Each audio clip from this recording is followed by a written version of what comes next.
எப்போவுமே வந்து பிரிவாக ஒவ்வொரு நாளும் ஒரு ஆள் வந்து எங்கள் தேவேந்திர குல வேளாளர் வந்து வெளியிட்டு இருப்பாங்க. இப்போ எங்கள் ஒன்றிய தலைவர் செயலாளர்னு எங்களுக்கு பொறுப்பில் போட்டு நாங்கள் 9 ஆண்டு காலமாக எங்கள் மக்களை ஒருங்கிணைத்து தேவேந்திர குல மக்களை ஒருங்கிணைத்து ஆடி 28க்கு ஒரு நாளை வச்சு நம்ம சீர சிறப்பாக செய்யணும். இன்னும் வந்து நம்மளோட மக்களுக்கு விழிப்புணர்ச்சி ஏற்படுத்தி படிப்பு வாய்ப்புகள், பள்ளிகளை வேலை வாய்ப்புகள் இது மாதிரி செய்யணுங்கிறத தலைவர் செயலாளர்லாம் சொல்லி நாங்கள் நம்மளுடைய சமூகம் வந்து பின்தங்கியிருக்கு, இந்த ஏரியாவில் படிப்பு அதிகமாக படிக்க வைக்கணும், சில நல்ல வழியில் படுத்தி நல்லா பொருளாதார ரீதியாகவும் நல்லா.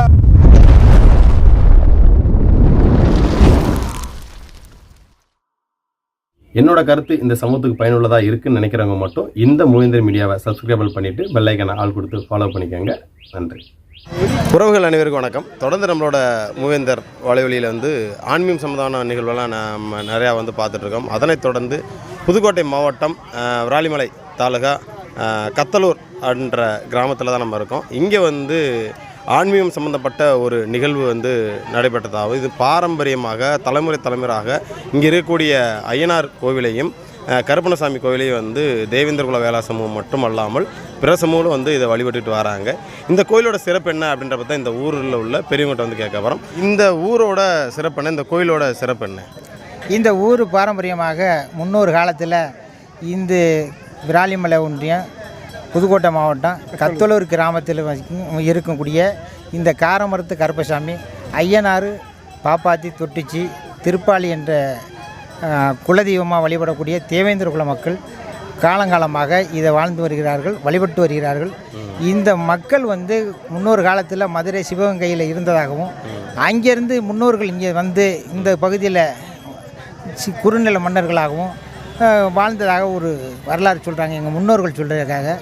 அதை பின்பற்றி நாங்களும் அதை அந்த குளத்து கரையில் கீழே கம்மாயில் வந்து ஒரு வேலை கம்பை நட்டு அதில் விளக்கு போட்டு அது வழிபட்டு வந்தாங்க. அதுக்கு பின்னாடி எங்கள் தலைமுறைக்கு இப்போ வந்து அந்த கோயிலை வந்து மேலே எடுத்து வச்சு இப்போ சிலையாக வச்சு சாமி கும்பிட்டு பல மாவட்டங்களில் இந்த ஊரில் வந்து இருந்தவங்க பல மாவட்டங்களில் வேலை தேடியோ அல்லது எப்படியோ போயிட்டாங்க. அவங்க வந்து குலதெய்வங்கிற வழிபாட்டுக்காக இங்கே ஒன்று சேர்ந்து ஒரு இடத்துல சாமி கும்பிட்டு. இது இந்த மாவட்டத்தை பொறுத்தளவுல திண்டுக்கல், தேனி, திருச்சி, மதுரை, கரூர், புதுக்கோட்டை மாவட்டத்தில் மேய்ச்சும் நிறையா இருக்காங்க, பெரம்பலூர், இந்த மாதிரி அடர்த்தியான பகுதிகளில் தேவேந்திர குல மக்கள் இந்த தெய்வத்தை வந்து நடத்துகிறாங்க. இப்போ இந்த விழா வந்து இந்த நிகழ்வில் வந்து தேவேந்திர குல வேளா சமூகம் மட்டும்தான் ஆன்மீகம் இல்லை, இந்த வர்றாங்களா இல்லை பிற சமூகங்கள் பிற சமூகமும் வர்றாங்க.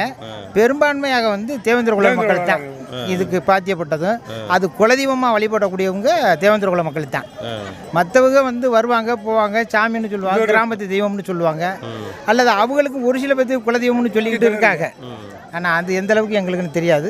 ஆனால் முழுக்க இது வந்து தேவேந்திர குல மக்களுடைய குலதெய்வமாக இருந்தது தான் இந்த வரலாறு அப்படின்னு சொல்லியிருக்காங்க.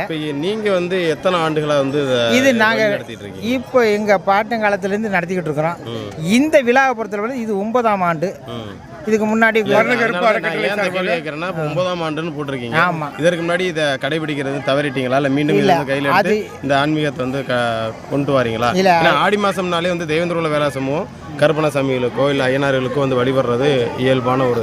அதாவது என்னென்னா இந்த பகுதியில் பொறுத்தளவில் இந்த பகுதி வந்து விவசாய சார்ந்த பூமிகள்.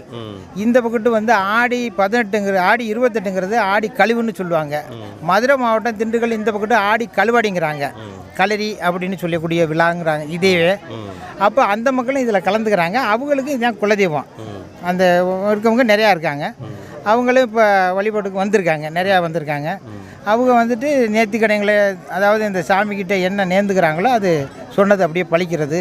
அவங்க நேர்த்திக்கடனுக்கு வர்றாங்க. மற்ற பிற ஜாதிகளும் பிற மக்களும் வந்துக்கிட்டு இருக்காங்க. பிறரும் வந்து மற்ற இனத்துக்களவங்களும் குலதெய்வங்களும் கும்பிட்றாங்க. ஆனால் பெரும்பான்மையாக வந்து தேவேந்திர குல மக்கள் தான் வழிபடுறாங்க.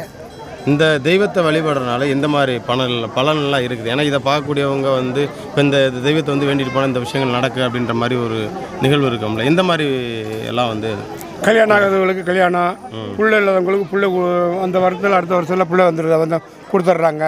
இது இல்லாமல் கடன் தொழில் வேலை வாய்ப்புகள், வெளிநாட்டில் போய் இருந்துக்கிட்டு நல்லபடியாக வேலை கிடைக்கணுன்ற ஒரு ஆன்மீகத்தோடு இங்கே வந்து வணங்கிட்டு போகிறவங்களுக்கு அந்த வேலை வாய்ப்புகள் தேடி கொடுக்குறாரு. அதிகமாக வந்து நம்பிக்கை அதிகமாக வச்சவங்களுக்கு மருந்து கருப்பு அறக்கட்டளையில் நிச்சயமாக மருந்து கருப்பு நல்லா செஞ்சு கொடுக்குறாரு.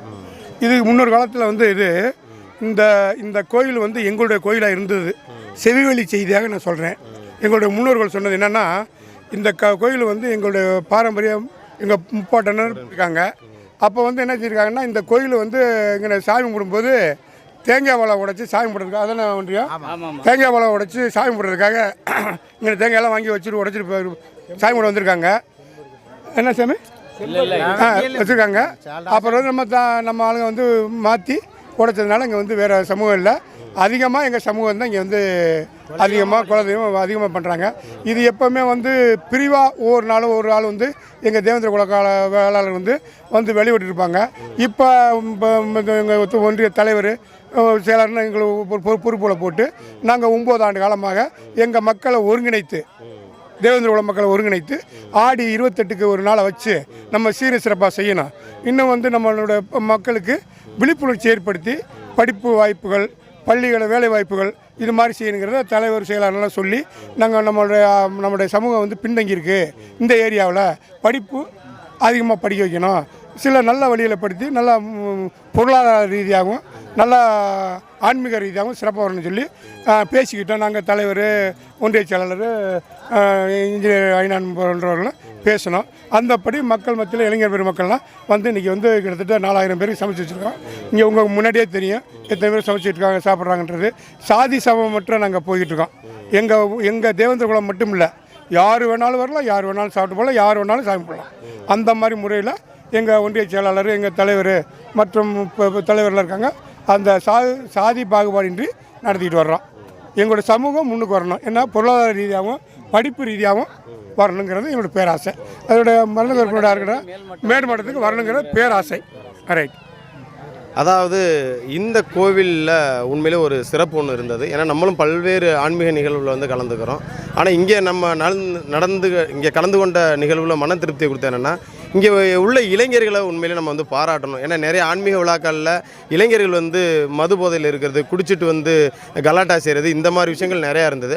ஆனால் இங்கே ஒரு இளைஞரோட வந்து மது போதையில் இருக்கக்கூடிய இளைஞர் ஒருத்தரை கூட வந்து நம்ம கண்கூட வந்து பார்க்க முடியல. உண்மையே இந்த ஆன்மீக பண்பாட்டு நிகழ்வு வந்து உண்மையிலே இங்கே உள்ள இளைஞர்கள் வந்து இந்த ஆன்மீக நிகழ்வில், அதாவது இந்த தெய்வத்தை வழிபடக்கூடிய இளைஞர்கள் வந்து மது போதை இல்லாமல், எந்த ஒரு சச்சரவும் இல்லாமல் வந்து அமைதியான முறையில், அதே போல் உணவு பரிமாற்றமாக இருக்கட்டும், எல்லா இளைஞருமே வந்து உணவு அனுசரிப்புங்கிறது வந்து சிறப்பான முறையில் வந்து பண்ணாங்க. இந்த மாதிரி ஒவ்வொரு இளைஞர்களும், அதாவது தேவேந்திர குல வேளாளர் சமூக இளைஞர்கள் வந்து இந்த ஆன்மீக நிகழ்வில் வந்து மது போதையில் வந்து டான்ஸ் ஆடுறது, இது வந்து சமூக முன்னேற்றம் வந்து கிடையாது. ஆன்மீக நிகழ்வுனா என்ன அப்படின்றது வந்து முதல் நம்ம இளைஞர் வந்து புரிஞ்சுக்கோங்க. உண்மையிலே இந்த ஊர் இளைஞர்களை பற்றி நிறைய பேர் கற்றுக்கணும் அப்படின்னு நான் வந்து சொல்ல வரேன். இதில் சம்மந்தமாக நான் காணொலி போடுறேன், நீங்கள் பாருங்கள். இளைஞர் எந்த மாதிரி விஷயத்தெல்லாம் முன்னெடுத்து பண்ணியிருக்காங்க அப்படின்றது பாருங்கள். அமைதியான முறையிலும் அந்த ஆன்மீக நிகழ்வை எப்படி கொண்டாடணும் அப்படின்றத வந்து கொண்டாடிருக்காங்க. அதனால் வந்து தேவேந்திர குல வேளாளர் சமூக முன்னேற்றம் அப்படிங்கிறது இப்போ பெரியவங்க சொன்னது என்னென்னா வந்து இந்த சமூகம் கல்வியில் முன்னேறணும், பொருளாதாரத்தில் முன்னேறணும். அதற்கு வந்து எங்கள் மக்கள் இதுவரைக்கும் ஒன்றுபடாமல் இருந்தாங்க. ஆனால் இப்போ ஒன்று திரட்டி கிட்டத்தட்ட இந்த 9 ஆண்டுகளாக வந்து சிறப்பான முறையில் வந்து நாங்கள் நடத்திட்டு இருக்கிறோம் அப்படின்னு சொல்லிட்டு இருக்காங்க. கிட்டத்தட்ட 4000 பேருக்கு மேலே சமைச்சிருக்காங்க. ஆனால் இது வரைக்கும் 4000 பேருக்கு மேலே தான் வந்து வந்திருக்காங்க. ஏன்னா காலையிலேருந்தே நம்ம வந்து பார்க்குறோம், இது ஒரு திருவிழாவாக நடந்துட்டுருக்கு. இது வந்து ஒரு படையல் பூஜை அப்படின்ற மாதிரி இல்லாமல் ஒரு திருவிழா மாதிரி வந்து இங்கே இந்த நிகழ்வு வந்து நடந்துகிட்ருக்கு. இது ஆண்டுதோறும் வந்து இன்னும் சிறப்பாக வரணும். இந்த நிகழ்வில் ஒவ்வொரு மாவட்டங்கள்லேருந்தும், பல்வேறு மாவட்டங்கள், அதாவது இங்கேருந்து இடம்பெயர்ந்து போன மக்கள் இதே பகுதியில் மீண்டும் வந்து இந்த தெய்வத்தை வந்து வழிபட்டு இருக்காங்க. அதனால் வந்து இது போன்ற ஆன்மீக நிகழ்வுகளை வந்து மீண்டும் தேவேந்திர குல வேளாளர் சமூகம் வந்து முன்னெடுக்கணும். அதே போல் ஆன்மீக பண்பாட்டு அடையாளங்களை வந்து மீண்டும் இளைஞர்கள் வந்து கடைபிடிக்கணுன்றதை இந்த காணொலி வாயிலாக கேட்டுக்கிட்டு மீண்டும் இது போன்ற ஆன்மீக நிகழ்வில் இன்னொரு காணொலியில் சந்திப்போம். நன்றி.